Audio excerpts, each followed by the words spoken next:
What is up, guys? Welcome back to the channel. Guys, I had a special request here. We back with my guy, Andrew Austin. I need to reach out to my guy so I can get him on the podcast. I think I reached out to him a while back on Instagram, but I might have to email. I might have to email and get him on the podcast so I can learn a bit more about Sweden as well. But somebody sent me this, the number one thing about USA that does not make sense after living in Sweden. So gonna be an interesting one just to see. I don't want to I don't want to get into the comments because they might want to hear it. This is a blind reaction. I haven't seen this yet or anything like that. But y'all make sure y'all subscribe to Andrew's channel, man.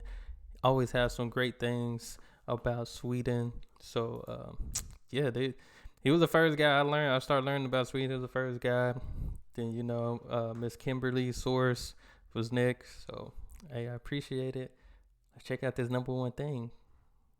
Hey guys, what's going on? Andrew coming at you. And I gotta talk about the number one thing that makes no sense to me about the United States after living in Sweden. I've probably done 10 videos on this, but I swear there's a positive message in this video. You see, the last time I was home, visiting the United States, I'm walking around, I'm going to a gas station, I'm at a restaurant. There were just times I was having a really good time. And I realized that I had a heightened state of awareness that at any given moment, someone could come in with a thing that goes boom and cause chaos. True. I kept thinking, man, I really hope a crazy deranged person doesn't come in with a thing that goes boom or an assault thing that goes boom and start messing everything up. And then I realized that every American has to have this thought somewhere in the back of their mind. Every kid that goes to school has to have this thought in the back of their mind. I ain't gonna lie, I'm sorry to stop it early. Like, I don't be thinking about it, but it's crazy that he say this because it's like I say it all the time. I talk to my mom about it, talk to my wife about it. Like, you really gotta be careful where you go. Like, you really got, like you said, you really gotta have awareness where you go in the state just because something could. Not that it, not saying that it will, but there's a possibility.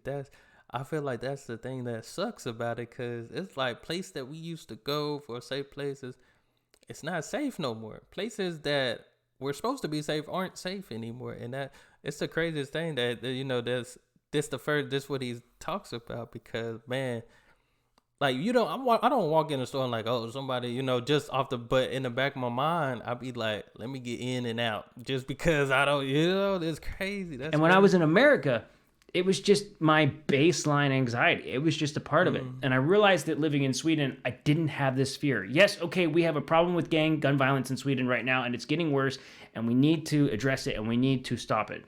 But we do not have a bunch of mass things to go boom incidents happening in Sweden. We don't have it happening in our schools. We don't have it happening in our gyms. We don't have it happening in our grocery stores. We don't have it happening in our banks like yesterday, depending on when you see this video. But each and every time, I've always felt hopeless that there would be no change except for today.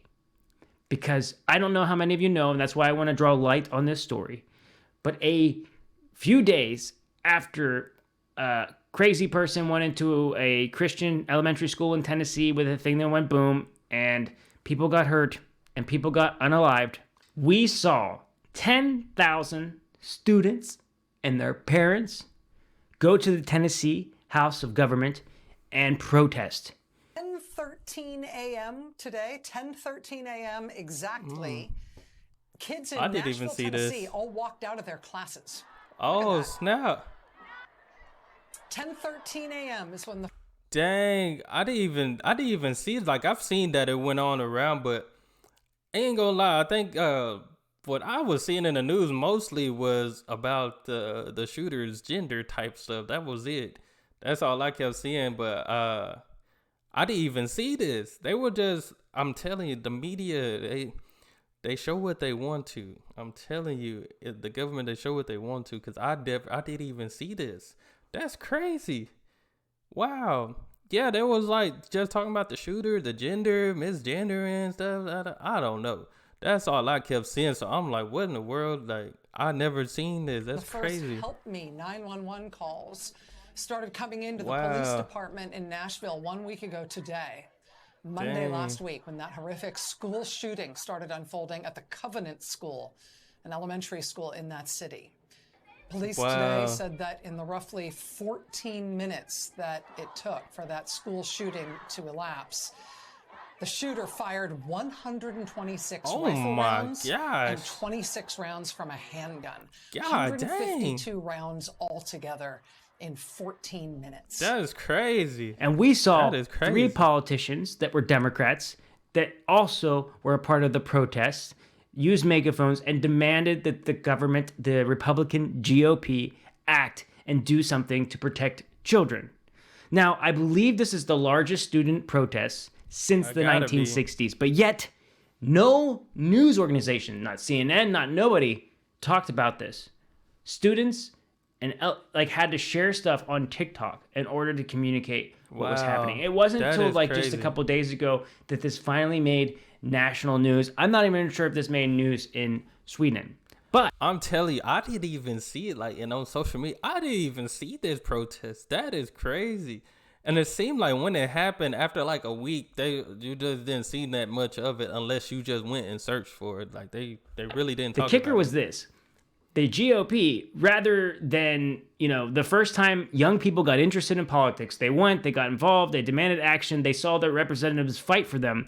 The GOP's response was, let's expel the 3 members of Congress. They ended up expelling 2 of the only young black members of the local government, and they kept the white lady.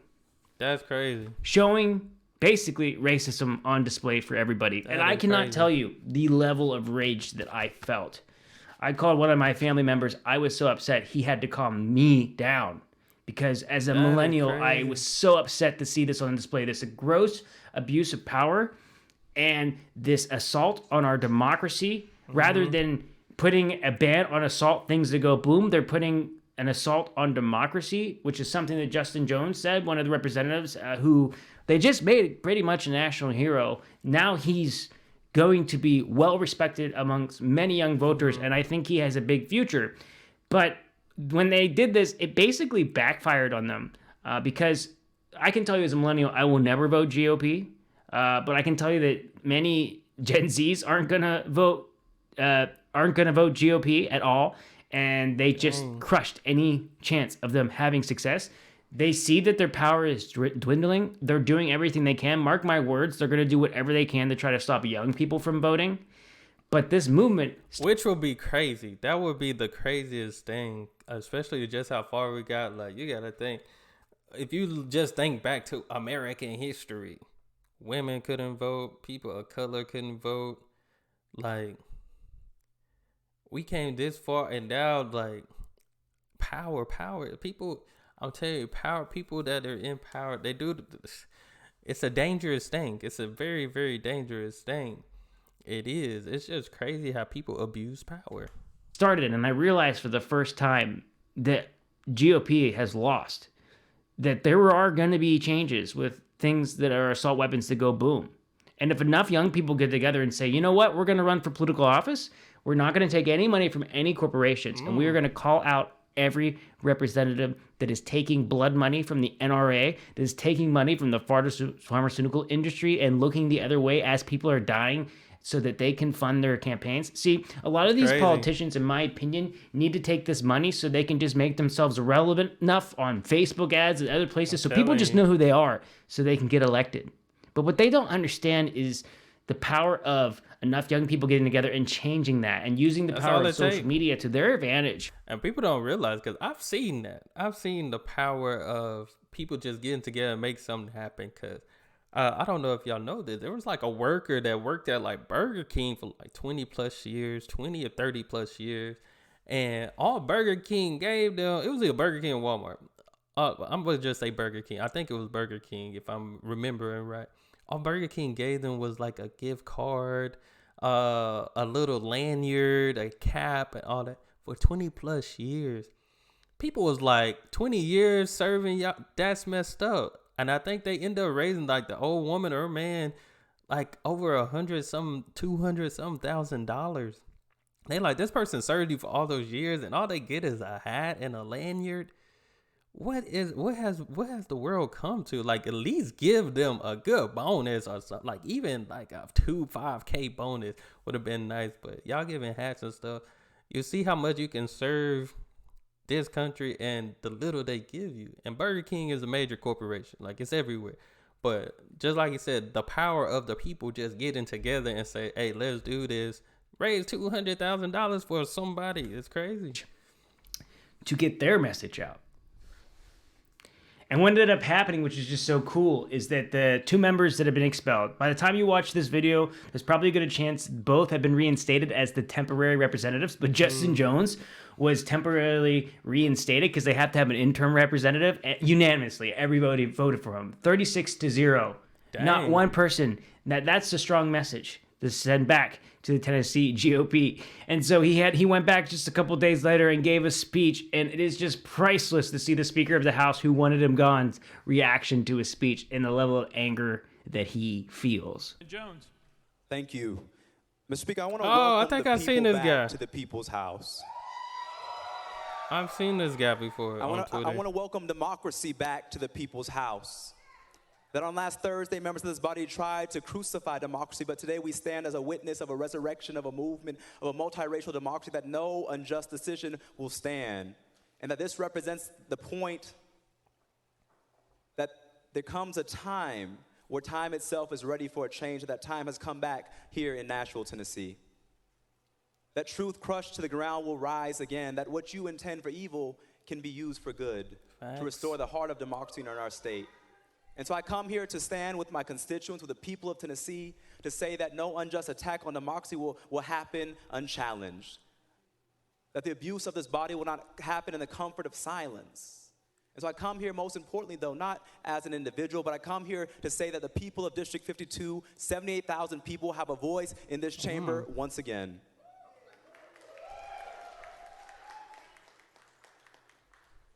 I'm hopeful for the days ahead for Tennessee, not because of the actions of this body, but because of the actions of the people out there and the thousands gathered outside this chamber right now, who are calling for something better, who responded to your attacks on democracy with an attack of a mass movement for social justice and racial justice and economic justice to restore the heart of our state.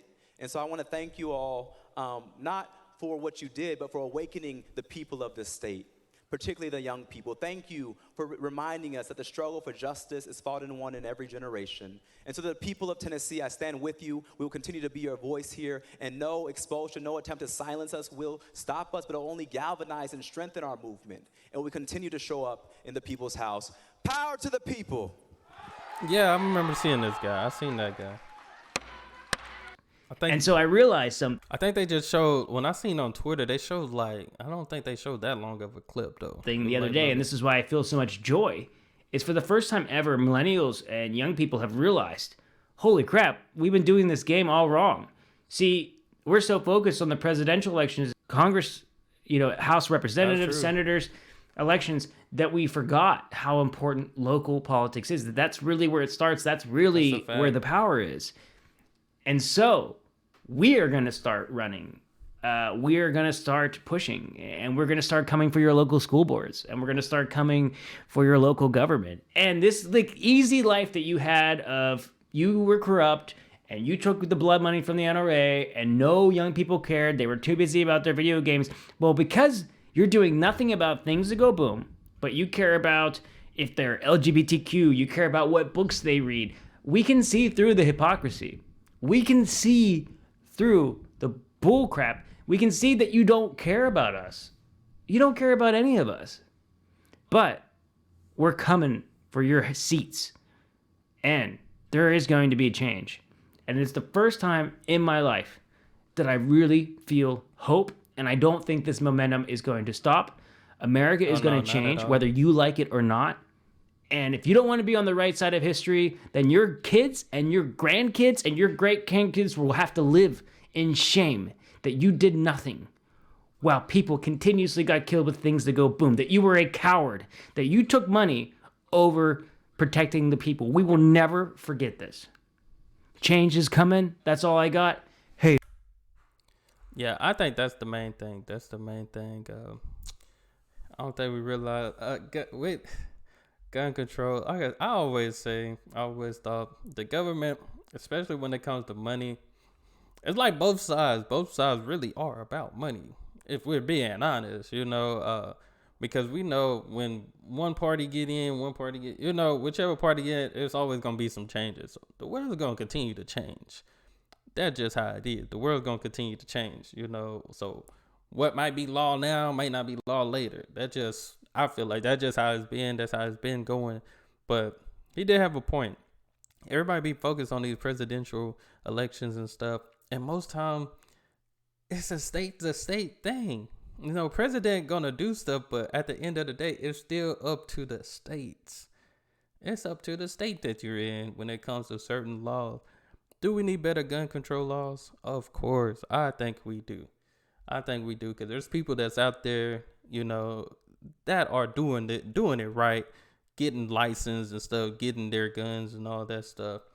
But it sucks that people that have guns that are using it the right way are now being frowned upon because there's people out here using it the wrong way, which is life. You have one person doing it right, or you have a lot of people doing it right and one person doing it wrong, mess it up for everybody type of thing. So, but we do need better laws, gun control laws in the states, and that's state to state, everywhere, because it's always something. It's always going to be something. I don't think it's a matter of color, gender, all that. It's just a matter of our state, our country is divided. That's the problem. The country is divided.